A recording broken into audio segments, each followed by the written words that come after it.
دې ته به ټول انسانان راځي او کله چې د جنت نه شاوخوا الله مصیبتونه تکالیف مرګونه جیلونه مالی مشکلات د بچو مشکلات په دین کې سخت دا واچولې دا انسانان د دې دپاره پیدا کړي دي چې د الله بندګي وکړي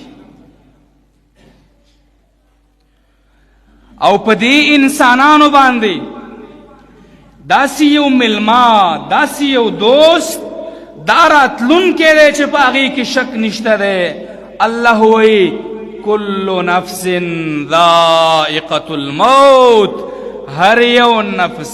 هر یو ذی روح چې په هغې کې ساره الله وایي مرګ به پې راځي د مرګ نه پس الله دوه کورونه دا جوړ کړي دي حدیث کې راځي کله چې رسول الله صلی الله علیه وسلم الله رب العالمین اسمان ته وخیژو نو الله رب العالمین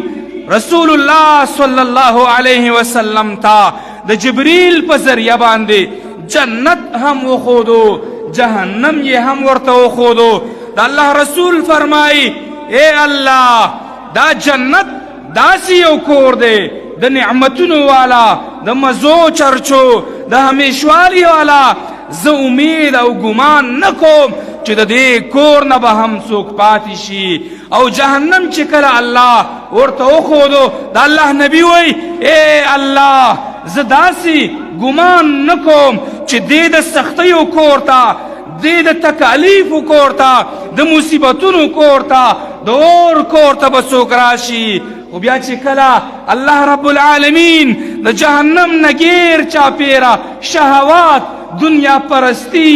دا غوړې ژړې ور واچولې د الله رسول ویل الله زه ویم چې دې کور ته به داسې څوک نه وي چې راشي بلکې ټول هغه خلک چې هغه خواهش پرست دي دنیا پرست دي دنیا پسې تللي دي دین یې غورځولی دی اسانه زندگی غواړي تکالیف د الله په دین کې نه برداشت کوي د الله رسول ویل دې ته به ټول انسانان راځي او کله چې د جنت نه شاوخوا الله مصیبتونه تکالیف مرګونه جیلونه مالی مشکلات د بچو مشکلات په دین کې سخت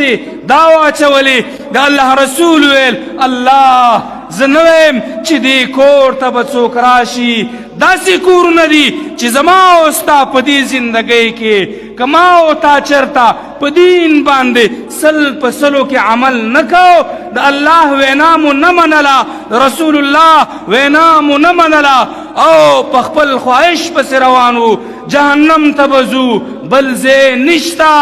الله دا فیصله کړې ده یو جنت دی بل جهنم دی او که چېرته په دین کې تکلیف برداشت کوو دا مصیبتونه برداشت کوو دا غریبۍ برداشت کوو نو بیا به جنت ته ځو د الله وعده ده نو ای انسانانو په دې قرآن باندې د الله په کلام باندې قرآن مجید باندې د احادیثو د رسول الله باندې عمل وکئ په خپله زندګۍ کې عملي کوي زده کړئ بیا یې بل ته ور ورسوئ تبلیغ یې وکئ او د دنیا ته شا کوئ دنیا مقصد مه ګرځوئ